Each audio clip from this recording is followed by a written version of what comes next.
Hi guys, welcome back to my channel. So in today's video I wanted to do something a little bit different for International Women's History Month. I wanted to talk about some of my favorite female characters in some of the books that I've read over the years. So if you would like to hear it, here it goes.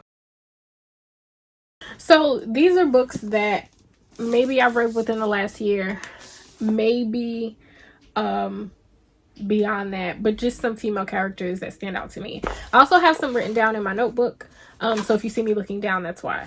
So the first female character that I want to talk about, and just to preface this, there may be some spoilers in this video, but the first one that I want to talk about is Maggie from The Prophets, and I will be putting on the screen the pictures of the book.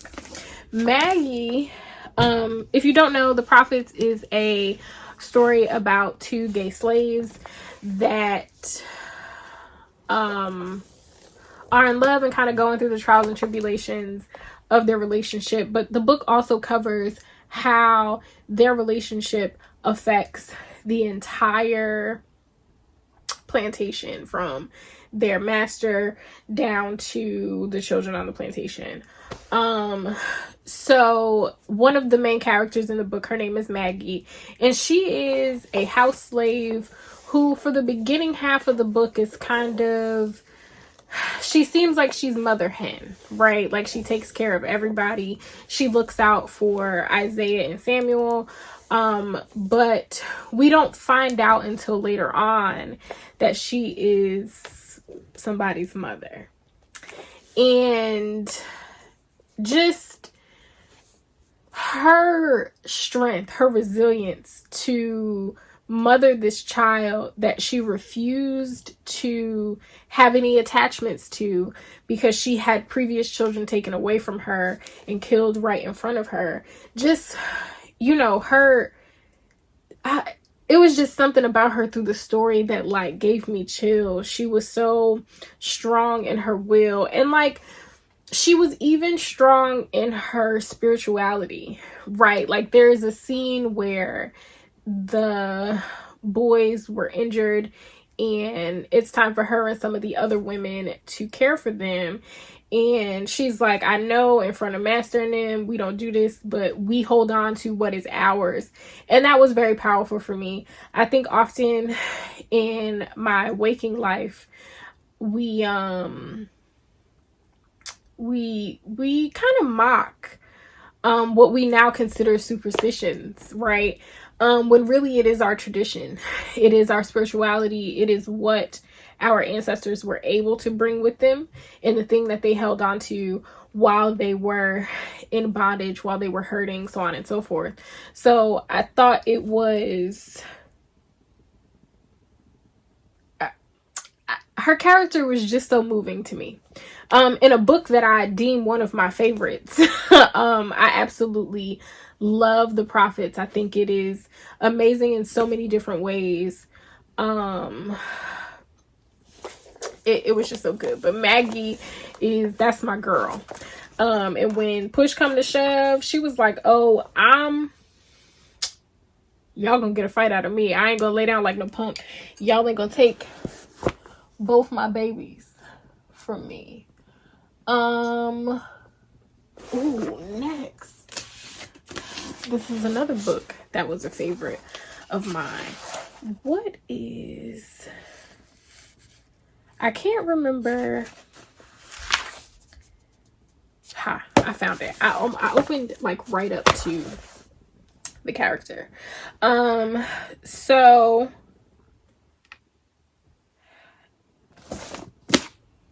No Heaven for Good Boys is a story, I've talked about it on this channel before, but it is a story about two boys that are sent to study the Quran. Whole time we find out that it's not exactly what's going on. And the woman in this one that stood out to me the most was the mother. And her name is Maimuna. I believe that's how you pronounce it. So Maimuna figures out eventually that what they were told is a lie from the pits of hell. And she has to fight for her son, right? in a situation where maybe, not maybe, where women are disregarded. Like, your thoughts, wishes, wants, all of that crap don't really matter. You do what your husband says. Better yet, you do what your husband's brother says, because family, hierarchy, blah, blah, blah. And let me tell you something. She had no problem showing her ass on behalf of her son. And I remember when I first read it, I was like, I wish she did a little bit more, because there was a lot of time she spent like doing a lot of crying, and I did not quite understand, I guess because I don't have children, and I'm not a part of a religion that requires me not to say much. I mean, as a Black woman, I am quieted, or being a Black woman has its pros and its cons, basically. But I'm going to say how I feel, right? And this is what I love about reading fiction, because it makes you consider things that you would never consider, versus with nonfiction, it's giving you fact. So there isn't really, I feel like, at least sometimes reading nonfiction, there isn't really space for your mind to wander a bit. Whereas with nonfiction, you learn the characters as a person, right? Not as a piece of history, not as a piece of a historical event, not as like a historical figure or a turning point in history, not like that, but as a person, you get to know this person, right? And you consider all of the things that she would have to go against to protect her son. She has to go against her husband, who she loves, who's a good man, who isn't, he agrees with her. He doesn't necessarily agree with the way that she wants to go about things.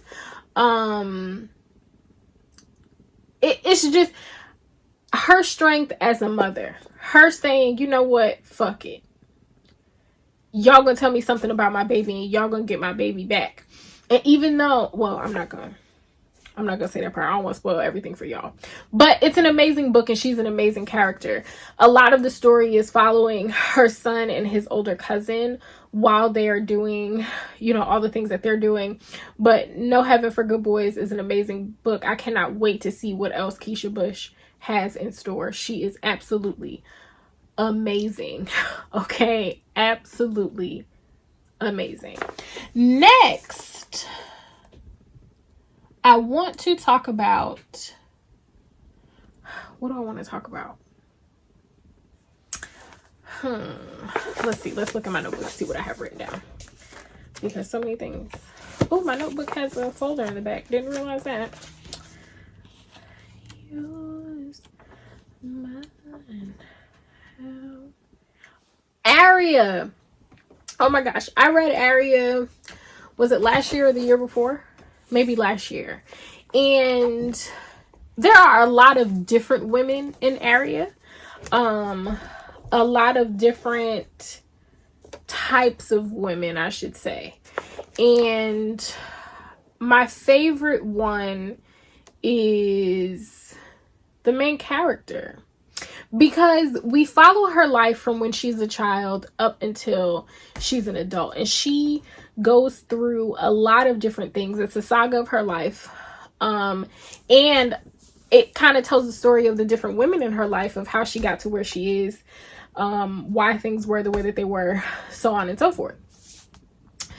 And I think I admired the most Aria's ability to go with emotions of what was going on in her life, because she was abused. She, got out of that. She was, it just, her life was a lot. And I think I rated that book a 3-star in the beginning, because I didn't necessarily, like the way that the book ended. Because there were still so many things that could have been said, I feel, or whatever. But it is a book that is very rich in culture. And again, like much like I said about the character from No Heaven for Good Boys, is there are a lot of things that she has to tackle that her personality is just like, she is hot and spicy. So she goes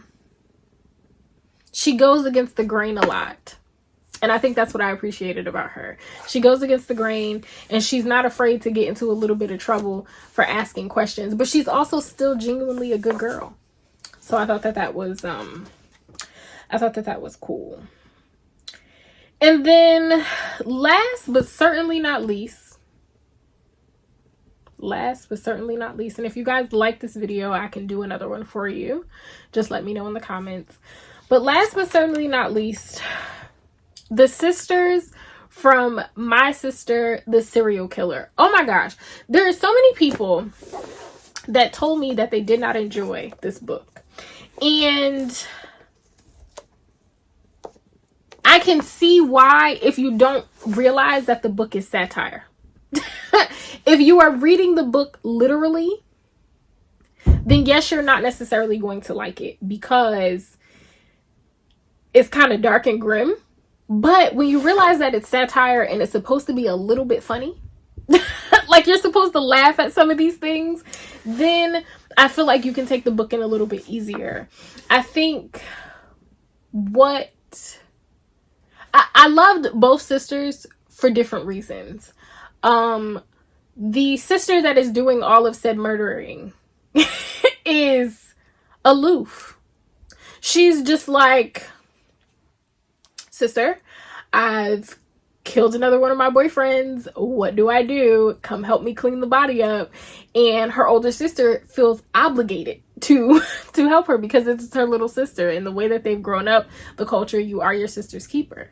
But the older sister, she comes across as like a goody two shoes for a large part of the book, right? And she also comes across as like, she doesn't necessarily like her sister, or she's jealous of her sister because her sister doesn't have to deal with anything. She can just, you know, do what it is she wants and all of that kind of stuff. When in all actuality, the life that her younger sister lives is because of her. She set this life up for her sister. So it was a very interesting book. Both characters don't necessarily have much development, but as the book goes on, you I don't want to say grow, but you learn them better. You understand why they are the way that they are, why things have turned out the way that they have, and things just make a lot of sense from that vantage point, if that makes sense.